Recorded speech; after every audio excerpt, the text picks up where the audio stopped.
Hey, what's going on? My name is Michael, and this is my new iPad Air M1, the 2022 version. And I've been using it since it came out just yesterday, and I've really been liking this tablet. So the first thing that you can see is this new blue color. So Apple calls it simply blue, and I really like how vibrant this blue color is. It has like an icy kind of frost feel on the back aluminum, and it's just really nice to look at. The previous iPad Air came in a sky blue, which was a really dull color, and I really like how with this new blue, it kind of brings some life back to the iPad Air line.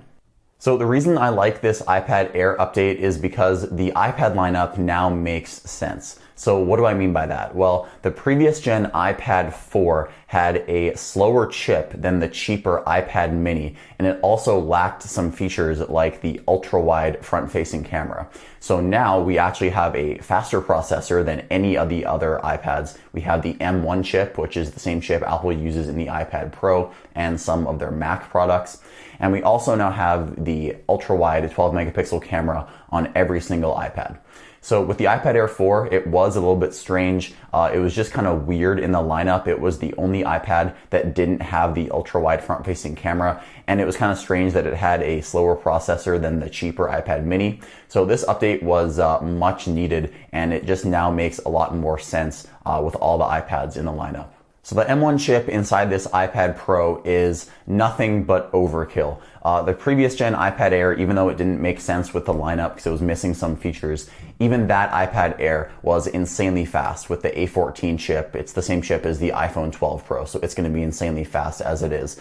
But now, with the chip shortage, we're getting all of Apple's leftover M1 chips, and they don't really want to make a different chip, so we get the M1, the same chip as the iPad Pro, the same chip as my MacBook Air, and even the lower end MacBook Pro. It's just crazy that Apple is bringing this kind of performance to an iPad, and you're really never going to be maxing out the capability of this chip with basic things you're going to be doing on an iPad Air. So web browsing, opening apps, watching YouTube, taking quick notes with your Apple Pencil, everything is going to be ultra fast. And we now get double the RAM. For the first time in an iPad Air, Apple has doubled the RAM from 4 gigabytes to 8 gigabytes of RAM, meaning all the apps that you keep open in the background are now going to stay open much longer. So in my notes here, I have, quote, buttloads of performance headroom, which really is true for this iPad Pro.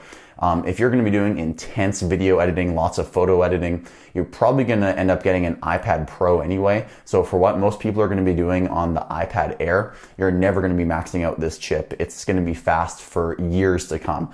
I'd say this thing might get 6 or 7 years of software updates, which is incredibly impressive.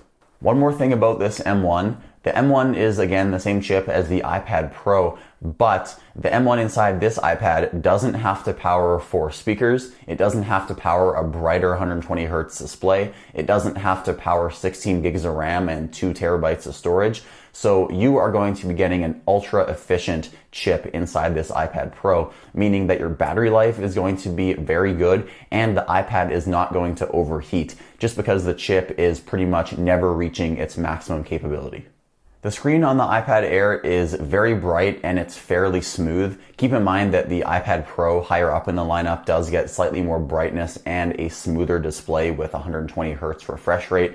However, if you're not coming from an iPad Pro, you're not going to know what you're missing, and the 60 hertz display is going to be smooth enough.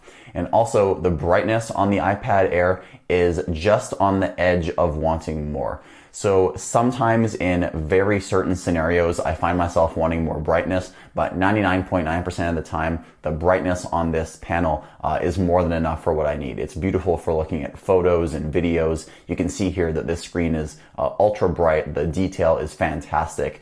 And I actually think this is the exact same display panel as the iPad Pro. However, Apple has just turned off some of the higher end features in the background. So they limit the brightness, for example, and they also limit the refresh rate to 60 hertz. But you can see here the display is still absolutely beautiful, and the detail that you get in your photos and videos is absolutely insane.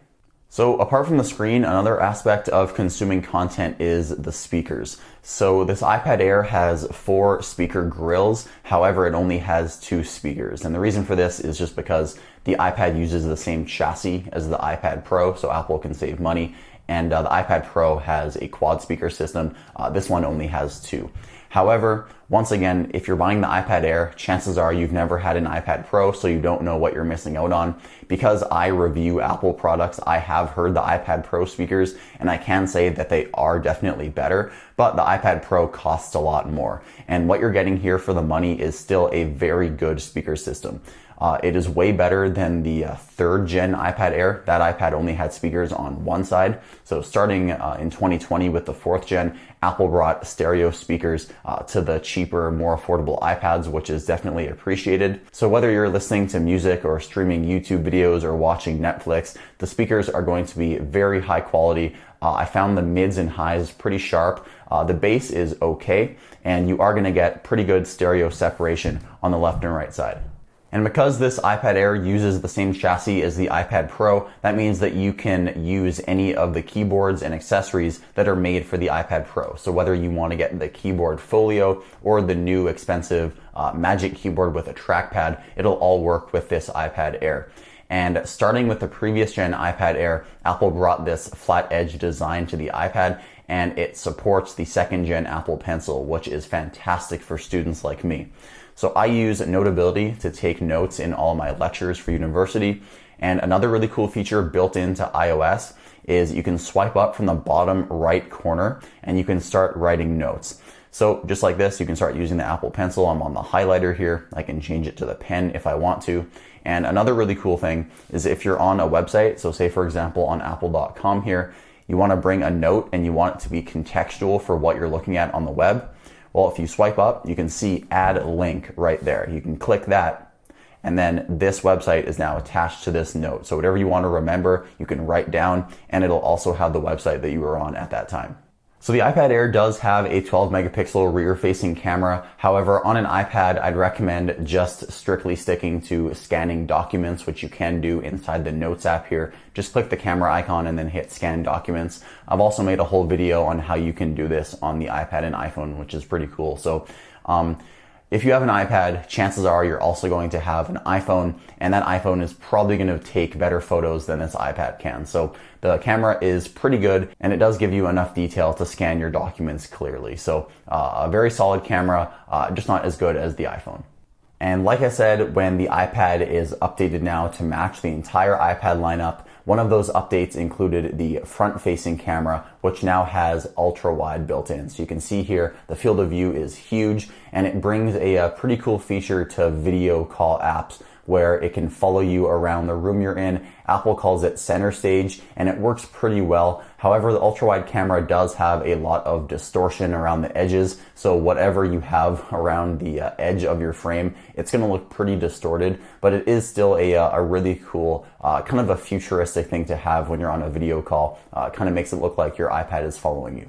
So in terms of storage on this iPad Air, it starts out at 64 gigs, which is what I have here on my iPad Air. And Apple did something pretty smart. They knew that if they put 128 gigs on the base model iPad Air, that would take sales away from the iPad Pro. So they made it so there really isn't a perfect storage option for the iPad Pro. There's either 64, which is just on the edge of wanting more, and 256 gigs, which most people aren't going to fill up. So the middle ground of 128 gigs just isn't available for the iPad Air, and Apple's thinking if you're going to upgrade to 256 gigabytes, you're already getting really close to the price of the iPad Pro, and most people would just go ahead and buy the iPad Pro. So Apple is really good at marketing, and their pricing ladders are really well thought out. So I can tell why they did this, but if you're able to make 64 gigs work as you just stream most of your media, it will be enough for most people.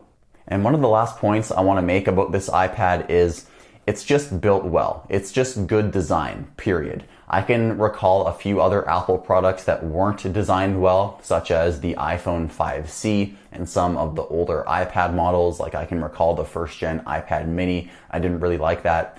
However, this is one of my favorite designs that Apple has ever released. So when the 2018 iPad Pro came out, I absolutely loved how that thing felt in the hand, and this thing uses the exact same chassis as the iPad Pro. So I really love the way this feels. Everything is put together well. There are no gaps, no creases. The buttons are extra clicky. Everything just works. It's what you expect from Apple. It's just a very solid tablet. You can throw this thing around. It can take a beating. It really isn't going to break. And speaking of breaking, if you want to get AppleCare on this iPad, it is a lot cheaper to buy AppleCare for the iPad Air than it is for the iPad Pro. So in terms of iPadOS, you get every single capability of iPadOS in the iPad Air. So you can have picture-in-picture, you can have split-screen apps, and you can also have slide over. So I have 4 things going here at once if I bring Twitter in here as a slide over window. So I got the website open, I got a note open, I have a video playing in picture-in-picture, and I also have this slide over window for Twitter. So all of this is going to be just fine for the M1 inside the iPad Air, as it does have 8 gigabytes of RAM. So I'd say even the previous gen iPad Air with only 4 gigabytes of RAM would be able to handle this just fine. But having all of this power now inside the iPad just makes it that much more future-proof, and you really aren't going to have any slowdowns at all with this iPad Air. So just some small tidbits about the iPad Air here at the end of the video. Number one is there is no flash for some reason. It's kind of strange because even the cheaper iPad mini with the A15 chip has a flash. So I guess if you get the iPad mini, you get a slower chip and a flash, but if you get the iPad Air, you have the faster M1 chip but no flash. Kind of strange.